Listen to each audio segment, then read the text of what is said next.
نحمده ونصلي ونسلم على رسوله الكريم اما بعد فاعوذ بالله من الشيطان الرجيم بسم الله الرحمن الرحيم ان الصلاة تنهى عن الفحشاء والمنکر صدق اللہ العظیم۔ سجدہ عشق ہو تو عبادت میں مزہ آتا ہے، سجدہ عشق ہو تو عبادت میں مزہ آتا ہے، خالی سجدوں میں تو دنیا بسا کرتی ہے۔ میرے محترم اساتذہ کرام، سامعین محترم اور میرے ہم مکتب ساتھیوں، السلام علیکم ورحمۃ اللہ وبرکاتہ۔ آج جو موضوع میری زبان اور آپ کے ذہن کو روشن کرنے لگا ہے وہ موضوع ہے نماز کی اہمیت۔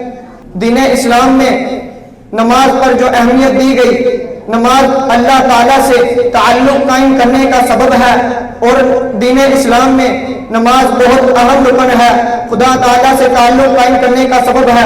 چاہے گرمی ہو یا سردی، نماز کسی بھی حالت میں معاف نہیں۔ اللہ رب العزت فرماتے ہیں نماز مومنوں پر ایک ہی وقت پر ادا کیے جانے والا فرض ہے۔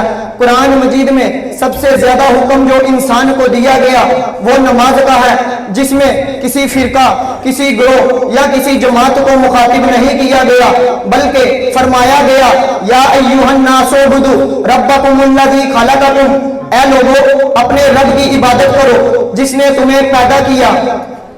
سامعین محترم، یہ نماز ہی ہے جس میں انسان پہلے اپنے جاہ و جلال والے آقا کے سامنے کھڑا ہوتا ہے اور پھر عاجزی کرتا ہوا رکوع میں چلا جاتا ہے، اور پھر مزید عاجزی کی کیفیت میں بے اختیار سجدے میں گر جاتا ہے۔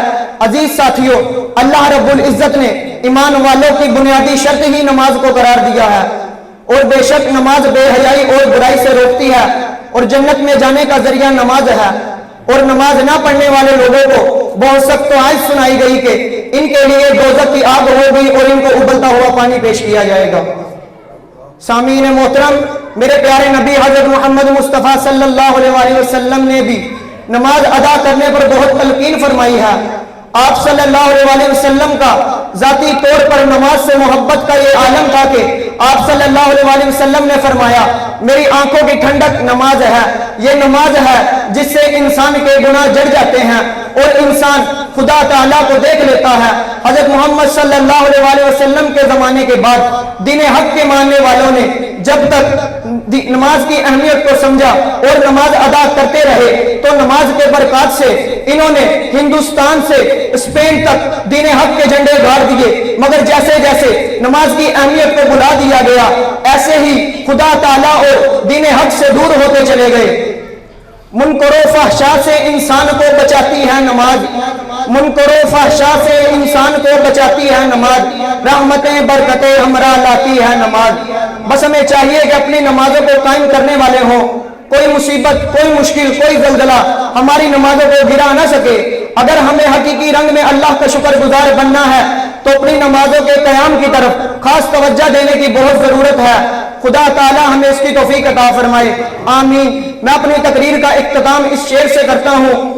گونگی ہو گئی آج زبان کچھ کہتے کہتے، ہچکچا گیا میں خود کو مسلمان کہتے کہتے، بات یہ نہیں کہ مجھے رب پر یقین نہیں، بس ڈر گیا میں خود کو صاحب ایمان کہتے کہتے، وما علینا الا البلاغ۔